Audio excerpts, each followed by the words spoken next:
Welcome into another edition of the Cubs Now podcast. I'm Lance Brozdowski, your player development analyst, alongside Alex Cohn, who remains on the road for this very long road trip the Cubs have. He's currently in Atlanta. How is the big ATL, Alex?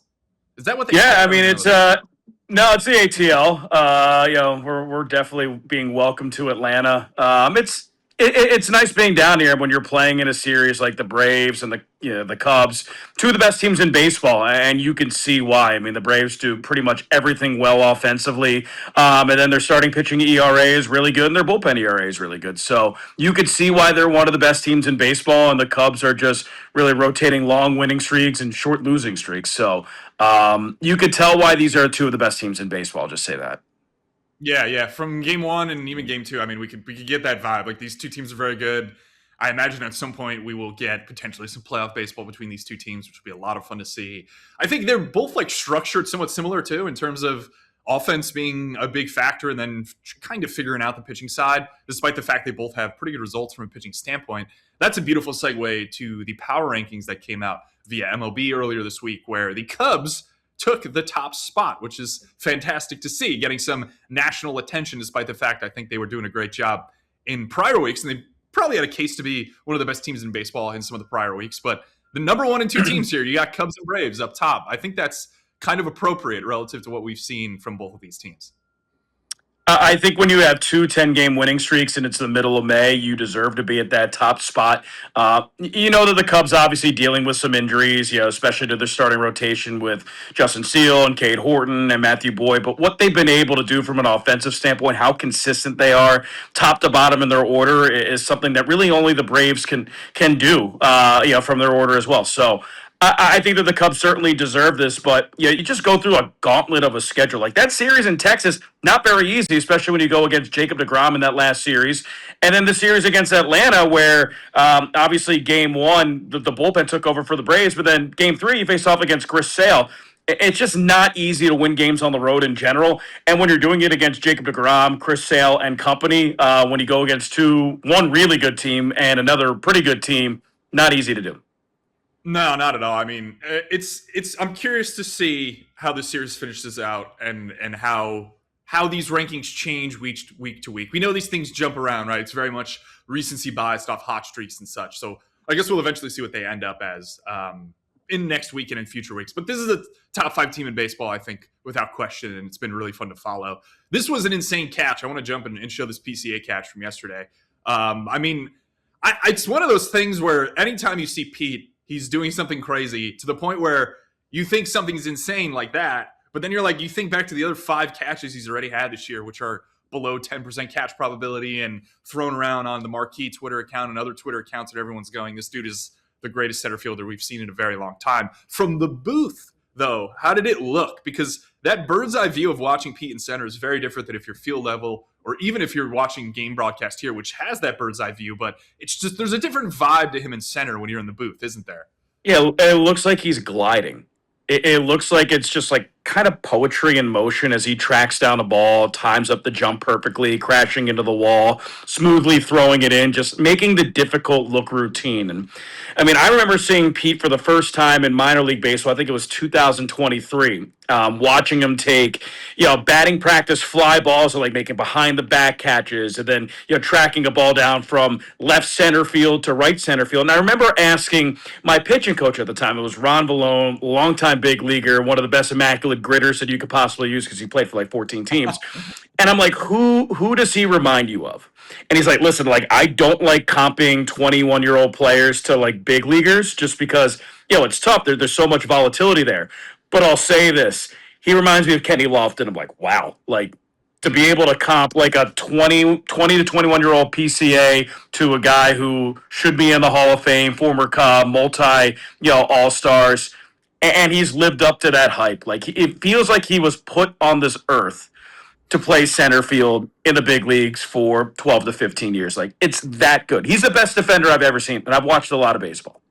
Yeah. I mean, we're getting a pretty historic season, too, which I think is important to contextualize. I feel like in the moment, sometimes you could take certain things for granted, but from a fielding run value perspective, he's already got 10 fielding runs. So it's just above a win. Crazy. So I think it's about It's May. It's May. It's May. Yeah. So he's pacing he's pacing basically for anywhere from 35 to 40 FRV on Fanger, or this is Baseball Savant, excuse me. If you look at the best FRV season we've ever had, it's Nick Ahmed at 28 from 2018. Now, depending on what site you go to, there's some difference in like the total valuation. I think if you can use DRS goes back further to like 2005 or something like that. But I honestly have no idea how they were tracking fielding runs back then when there was no player tracking. So I'm going to bias towards the more modern system here and say that we have a really good chance that we're witnessing potentially the best defensive season from an individual player Ever. in the last Ever. 20 years, potentially ever. You know, we can't probably go back and look at what Andrew Jones did and some of these other guys. We know Andrell Simmons, I think, defensive run saves, Cup legend, has a pretty good season as well at shortstop. But Nick Ahmed was just an absolute robot for the D-backs for an extended period of time. And I think that this is something that you could kind of look back at. Like, this play is going to go on the mantle of like things that Pete did this year that hopefully at the end of the season, you're giving him a gold glove and a platinum glove and saying that this was the greatest defensive center field season we've seen in the last 20 to 30 years. That's really cool to say. I would agree. I mean, I saw this live. I said he's the best defensive player in baseball, and he's the best defensive player in baseball. Like, it's not hyperbole. I'm not over-exaggerating. He is. And for those who really look under a microscope, like the offensive numbers, the rallies, and, where he struggles, just remember, like, he is the best player at that position from a facet of the game in the world, and he needs to be in the lineup every single day. I'm pretty bullish on that. Yeah, I feel like early in April he was getting matched up against lefties a lot as well. And I mean, that's just tough. Like, Pete doesn't hit lefties well, but I don't think that matters. Like, he could still be an above average hitter, doing enough damage against righties. We saw that awesome Graham Ashcraft home run, which I love to see. And I mean, yeah, he's just a really impressive player. He's just about a league average bat. So despite the fact that he hasn't been super strong, and that in that realm, you could say it's not like he's been awful. You know, like Patrick Bailey recently got traded, and his offensive production this year has been really, really bad. And like, he's an amazing catcher. There's a lot of intangible value in that, but Pete being able to be a league average hitter alongside the best defender we've seen is really exceptional. So we can talk about Pete for episodes upon episodes, but we have to cut it at some point. My producer, my ear is like, move on to something else we know. And I understand, DJ, I understand, but we can go to Alex Bregman next to myself and Ryan Sweeney, who's in for our pre and post game for this Brave series. It's always fun to talk with him. We talked about Alex Bregman on pregame in the sense that I thought it was interesting. If you look at this little screen grab from our broadcast here, it's maybe a little bit tough to see, but that ground ball rate is the main thing we were talking about. So that's up. I know it's only 6 percentage points, but I do think this is relevant, especially when you go to that bottom line and see slugging percentage down. Now, yesterday's home run, which we're going to show in a sec, pushed him up to about 350. So it's only down about 100 points, but you definitely need more slug from Bregman. This is interesting to me because if you look at top of the zone for him in particular, he's not as successful as he was in prior years. I also find it really odd that top of the zone prior to this swing right here, he was putting a lot of balls on the ground. And he's such a cerebral guy in terms of his swing. I imagine he's working on something. He's working on a fix. I heard him talking post-game about trying to ID things, then repeat it and bring it into the game. Like, he's very methodical in how he goes about this. But I thought this home run was a really good sign. And this pitch is up, as I was just saying. Some of these balls up in the zone, he's been pounding right into the ground, which is really unlike him. But this is one of those things, Alex, that happens, and then you go, oh, yeah, since May 12th when he hit this home run, he's slugging 500, and we see that happen for a month. Like, this feels like one of those moments where things correct, and he becomes a league average or above the league average hitter again, which we're so used to seeing in his career. Yeah, I mean, when you see Alex Bregman up close in person, I mean, this is the first road trip where I've really seen him go about his process. And one word that I can go with, he's relentless, man. I mean, like, even in Texas, when things weren't going well, like, you see a lot of experienced players when they're not going well, they're doing a lot of their batting practice in the cage. They're not outside. They're watching video. Alex Bregman was on the field an hour before the Cubs started, like, their work. So he was doing early work by himself for an hour and then taking multiple rounds in the cage. I mean, you don't really see that in 2026, guys who are experienced, being out there amongst the younger players, the Moises Ballesteros, just getting so many reps in when it comes to batting practice and early work. So I found that really impressive.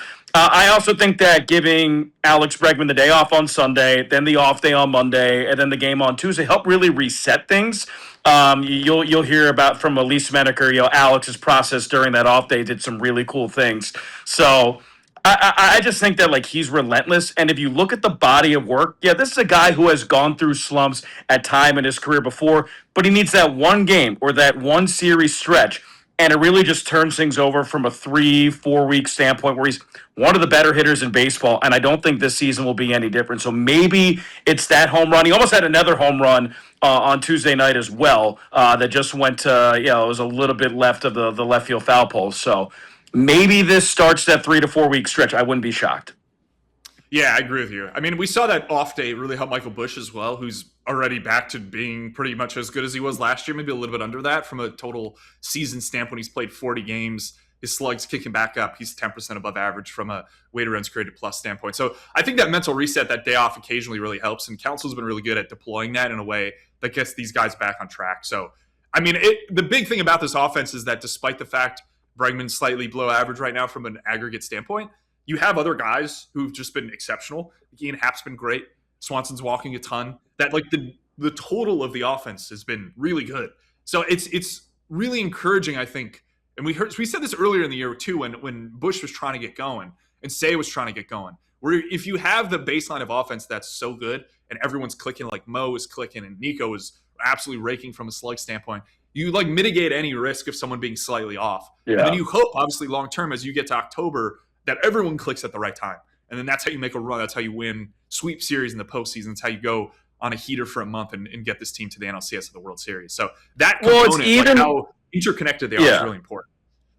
Well, it's even from an offensive struggling standpoint. Team got shut out twice in Texas. They obviously got one hit against the Braves, but they still had chances in the game because they draw so many walks. They lead the league in walks. They lead the league in on-base percentage. So you got to give yourself the opportunities, and then you expect, once things turn a little bit, that you follow through with those opportunities and start driving in runs. And I think that they will.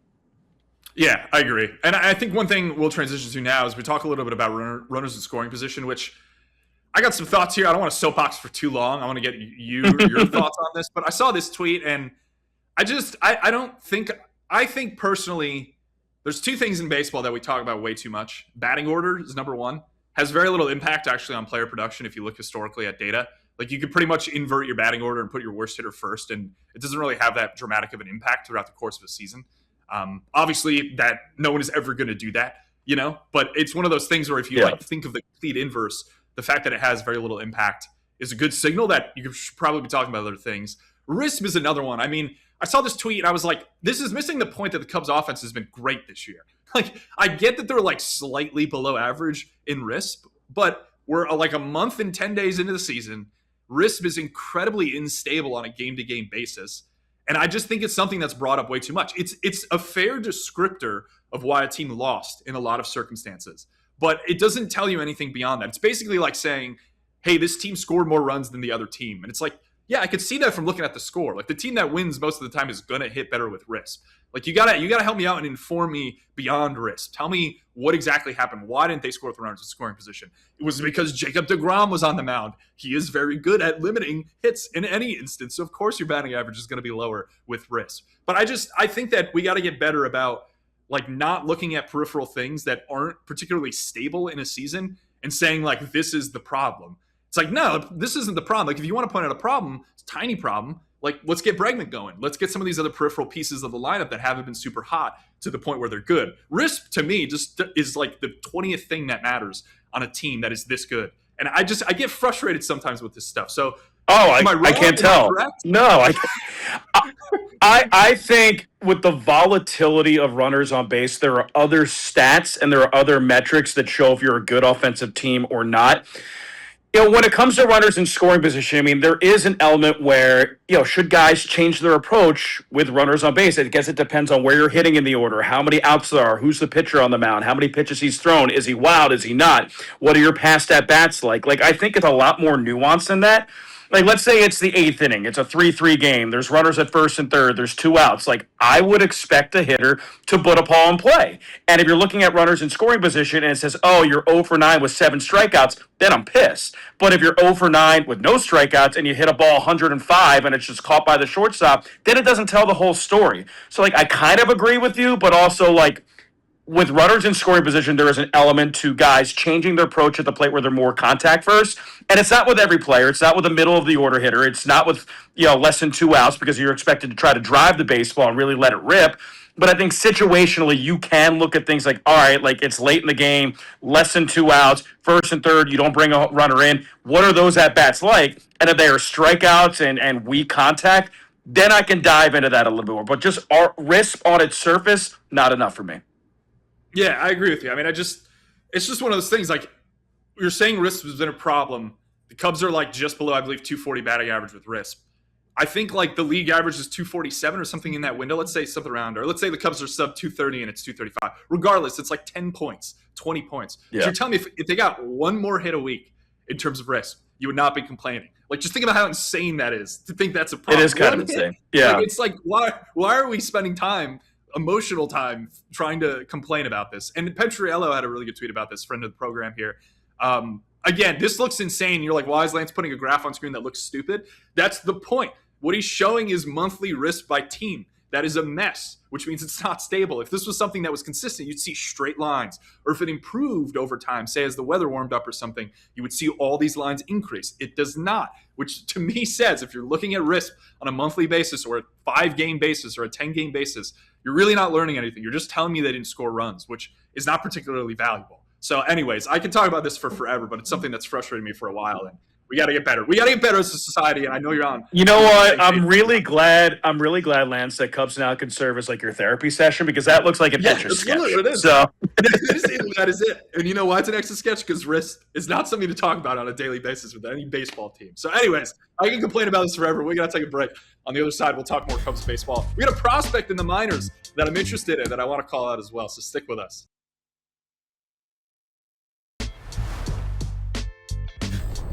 Welcome back to the Cubs Now podcast. Lance Brozdowski alongside Alex Cohen. We're talking some baseball here. I was just ranting about RISP, which we are done doing. We're just going to hop around to the league right now and talk about some things that have jumped out to us, Cubs related, some that aren't Cubs related, but I still think they're relevant to the great game of baseball here. Let's start with a simple one. Just point out the Cubs with a pair of 10-game win streaks over the last month and a half or so, separated by a couple losing streaks here baked in. But I mean, this team's really strong. It's pretty crazy. The first team in Major League history to have two separate 10-game win streaks and a 15-plus game home winning streak before the end of May. It's been a very good April. This series against the Braves will wrap up soon, and then we go to the South Side, the Cubs do, to face the White Sox, which is kind of like a scrappy team. That is not the White Sox of 2 years ago. That was one of the worst teams in baseball. Then you get the Brewers at home. That's a massive series, especially as they heat up. They swept the Yankees, I believe it was, over last weekend. It's a very good team. So this schedule kind of doesn't let up. It's a couple hot teams mixed with, obviously, a massive series against the Brewers. Thoughts going forward over the next week or so, Alex? I mean, I hope they keep their 15-game home winning streak and they can build upon that with the Brewers. But, I mean, I've said it before, like, just salvage series on the road. I mean, even that series on the South Side, they can hit. They can hit a little bit. They're the team that could break you wide open from an offensive perspective.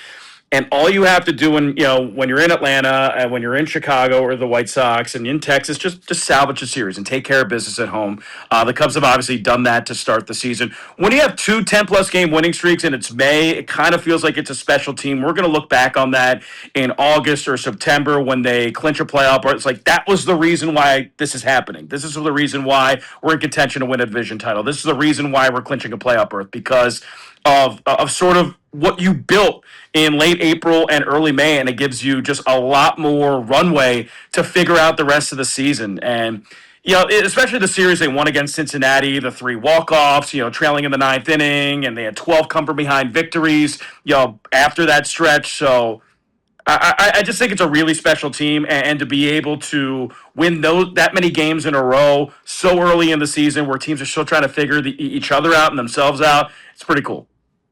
Yeah, you got to stack up wins. I mean, Council's mentioned this a bunch, and it's very fair. You saw what the Brewers did last year with their crazy winning streak and the ability to create buffer against other teams if you go into a slump. But the Cubs have created buffer already. Like this chunk of 2 10-game win streaks and how good they've been at home is well enough to expect them to be in like the 90 to 95 win area, probably even more than that from a projection standpoint at this point. But super fun to see this team and follow this team. Talking some defense, I like this tweet I saw from an individual pointing out that the signing of Dansby Swanson was interesting given the fact that you have Nico Horner, who has been just an absolute vacuum. He's made some wildly insane plays. I don't know. I feel like this year in particular, there's something about what he's doing defensively that jumps out more than prior years. I mean, the prior years, he was a great defender. It's just he's made more plays that are like standout plays. And this gets to something to shout out Mike Petriello again, is like you need opportunities to make these more exceptional plays to like jump up on the defensive leaderboards and such. And some guys just, you don't get equal distribution of really crazy attempts to make plays in a given season.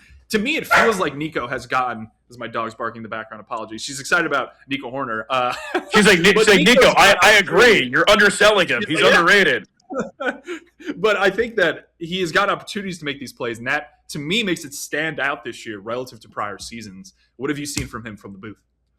Lance, look at that play. He's starting from behind second base, and he goes to medium depth right field, slides to his left, spins, throws, makes one step to his right, and gets the guy out so smoothly and seamlessly. And between that and like the double play jump throw at Wrigley Field during the last homestand where he was covering second, then he goes into shallow right field. He has a Derek Jeter jump throw to double off the runner at first. No, there's more highlight reel plays.